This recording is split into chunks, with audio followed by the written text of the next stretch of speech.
In this video, I'm going to show you a $10,000 grant opportunity for formerly incarcerated individuals who are making a positive contribution in their communities to help formerly incarcerated individuals or people who may be facing incarceration. This hits home because I grew up in a neighborhood, Jamaica, Queens, New York City, where in our hood, we used to look up to people who were formerly incarcerated, people that just got back into the world. They just got back home. They were like legends. They gave us our stilo, our swag. Why? Because they kept it funky. They were in the street hall of fame. So if through this video, I can help formerly incarcerated individuals who are making this type of impact in their communities to help people from our neighborhoods become happy and productive people, I'm with it.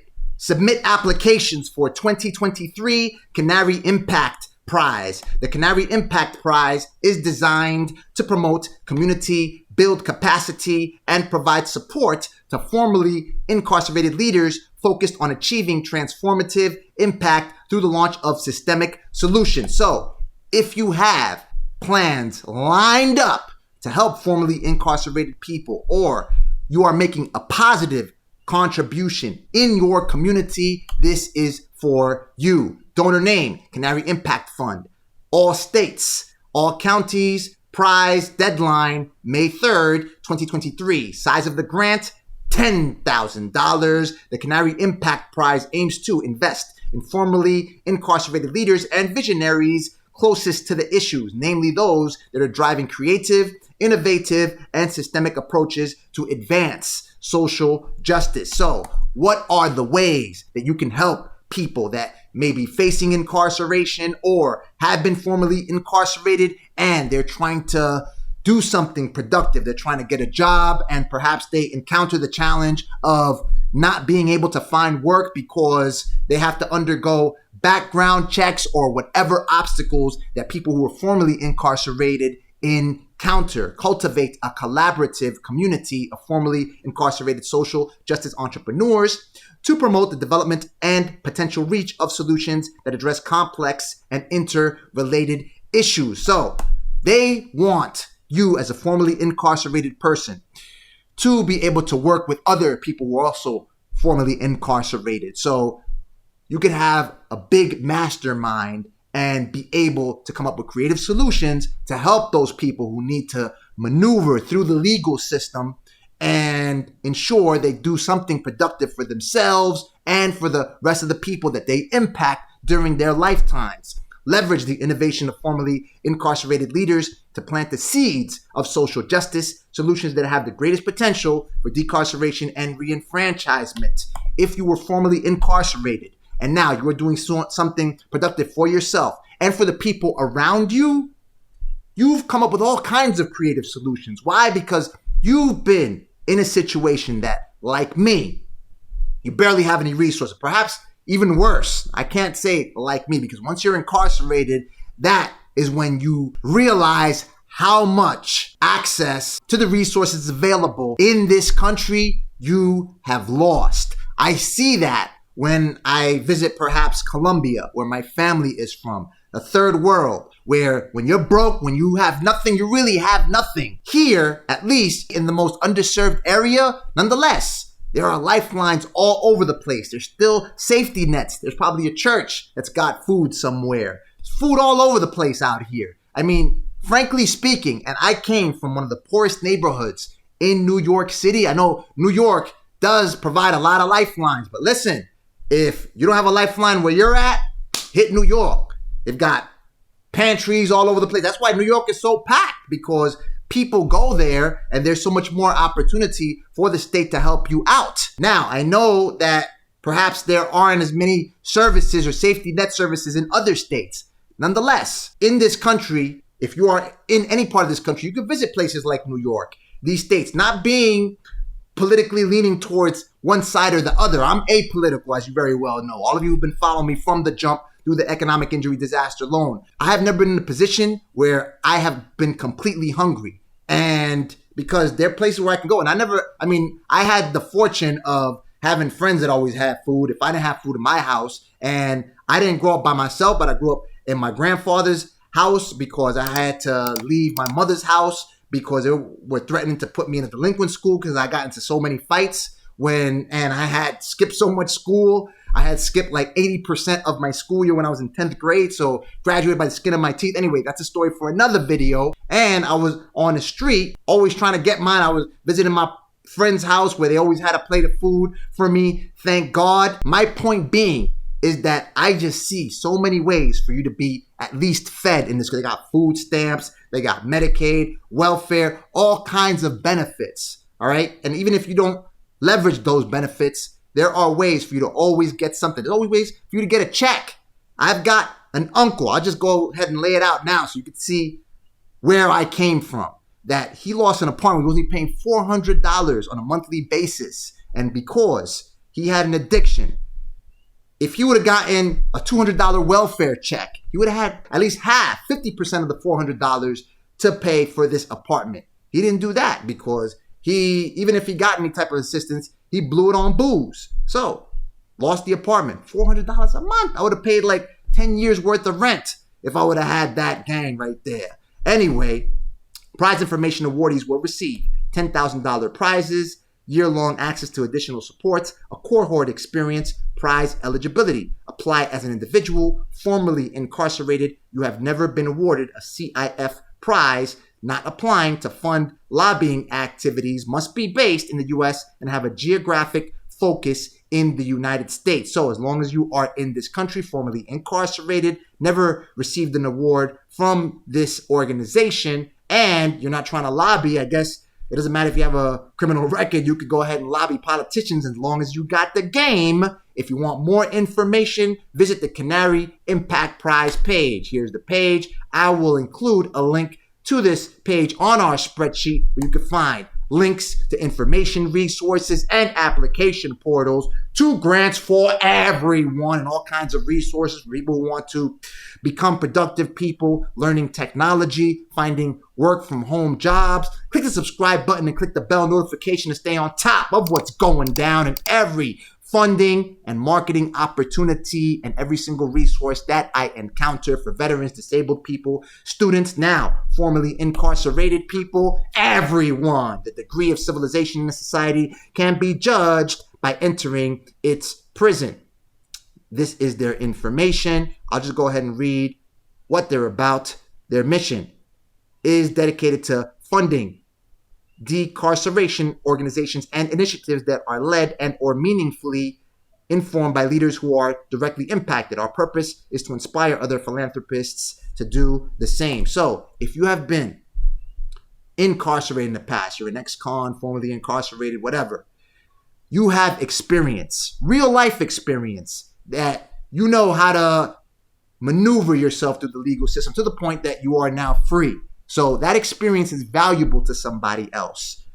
Telling people, again, especially in the hood, we used to look at people who were formerly incarcerated like legends because they're more violent than us. They did things that were riskier.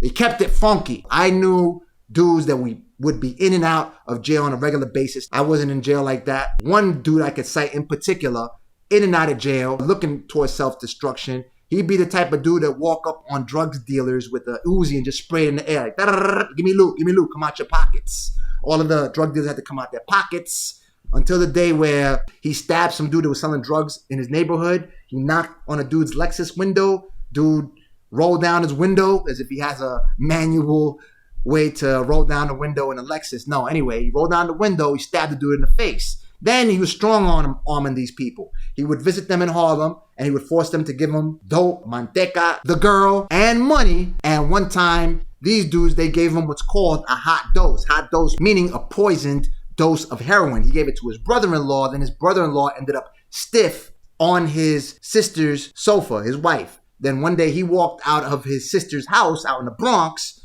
and they shot him up during a drive-by.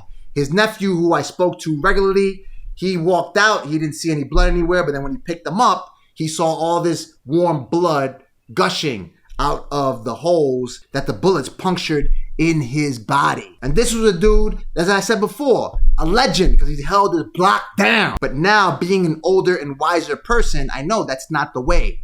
You don't want people showing people by example that they should be violent, that they should be looking to end their own lives by always seeking to inflict violence on other people. You want formerly incarcerated people to tell people, to tell kids, listen, this is not the way to go, because once you're incarcerated, you're basically a slave. And these kids who are gangsters or who may face incarceration in an immediate future because they're selling drugs or they're sticking people up. I grew up with kids like this.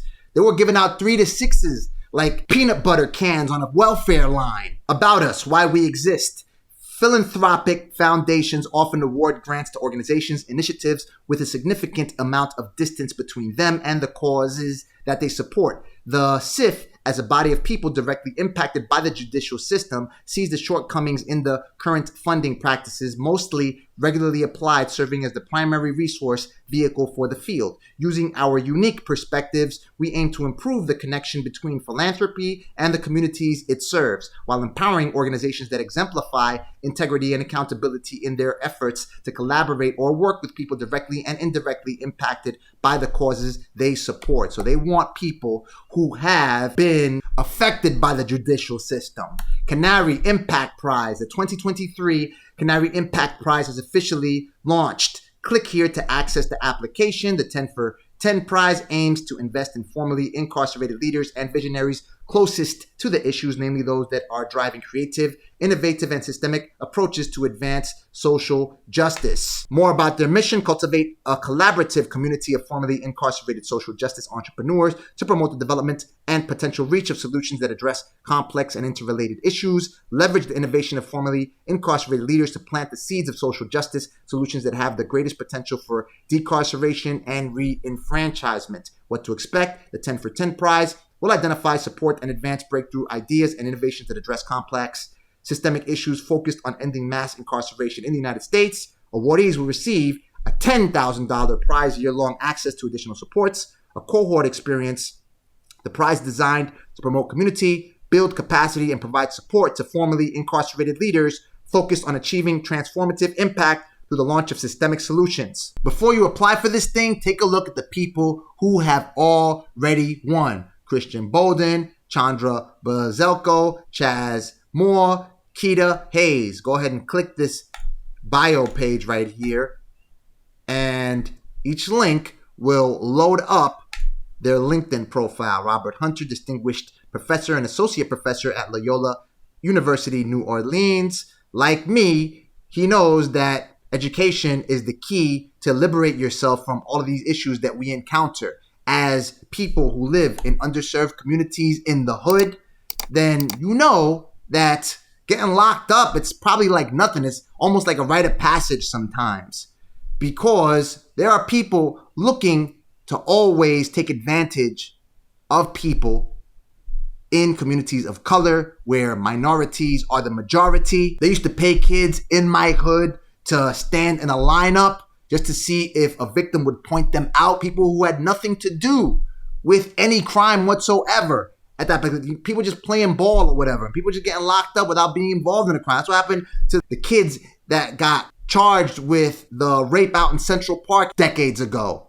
Chandra Bazelko, columnist in Prison Diaries. I'm not sure if that's a publication in a prison somewhere, or perhaps she's just sharing her experience as a former prisoner, journalist, and Women's Symposium. So it's people that have done something with their lives after incarceration. Expert communicator with 10 years. This is Chaz Moore. Just take a look.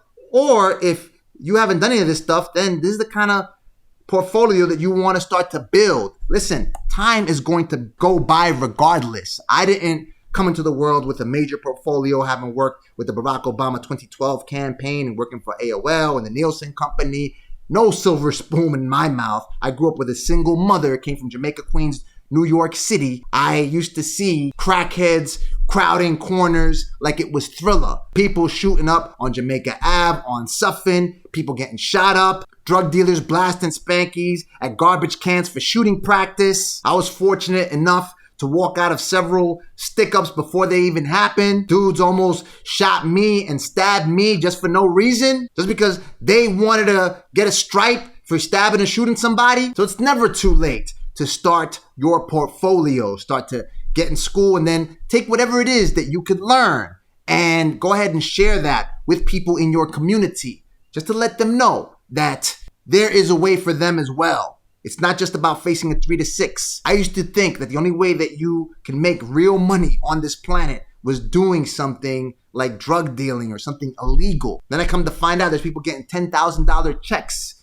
in makeshift offices all over the place, doing whatever. And now we're in a planet where remotely people are clocking 8, 10K. Look at this guy, $1.2 million, working 5 remote jobs for which I can qualify, doing system engineering. That's why I've always said the free education tab on our spreadsheet is probably the most powerful tab, because you can transition to learn how to do all of these technology-oriented practices that will make you a professional, and you will never lack for money. Trust me, it's like you unplug from the matrix when you learn from this stuff. Work from home, education. Look, as I told you before, IT Pro TV. I'm not partnered with any of these organizations. Educative TV, where you can get educated on becoming a programmer for as low as $24.99 a month. So if you're helping people do this, I'm with it. Go ahead and shout me out. This is the Canary Impact Fund. This is their Instagram page. Just go ahead and study these organizations so you have a solid understanding as to what kind of organization they want to fund. Set up your organization. Again, that's Chaz Moore. These are the people that have won this stuff. This is their Twitter profile. You can go ahead and contact them there. Just go ahead and click this button right here. Let's chat, and go ahead and ask them, what kind of organization do you seek? I've done this, I've done this, I've done that. And you start your portfolio as small as possible. Little wins here and there. Listen, the year before last, I contributed 50 hours to this organization right here, Black Girls Code, where I taught children across the country how to program computers. I've also donated hundreds of hours teaching entrepreneurs nationwide how to develop and market their business. A large number of them serve through the New York City Small Business Services Department, come from low-income neighborhoods. You get a majority of Black, Hispanic people, Asian people, people of color. You get white people. You get people from everywhere. And I help everyone.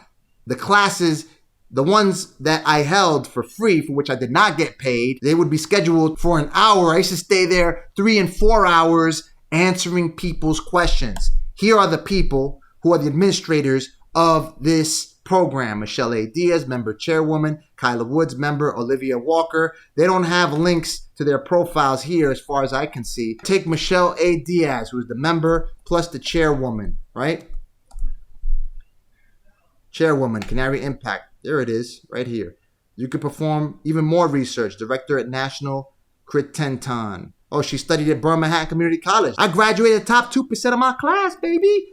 You both study at Borough Manhattan. All right, cool. Michelle A. Diaz. And that allowed me to turn around my life. I was getting nowhere fast. Trust me. Michelle A. Diaz, director with the National Crittenden. Ms. Diaz rose to provide leadership and direction. She is responsible for the implementation of projects, including the prioritization of objective activities, work plan development, yada, yada, yada. Canary Impact Fund fellow. So you get a rough idea as to what you need to be eligible to be the ideal prize winner, 2023 Canary Impact Prize. Canary Impact Prize designed to promote community, build capacity, and provide support to formerly incarcerated leaders focused on achieving transformative impact through the launch of systemic solutions. The Canary Impact Prize aims to the same thing that I told you when I read the mission. Here is the application, prize eligibility, prize timeline. Again, I have included a link to our spreadsheet that you can find by subscribing to our newsletter at bit.ly/Neil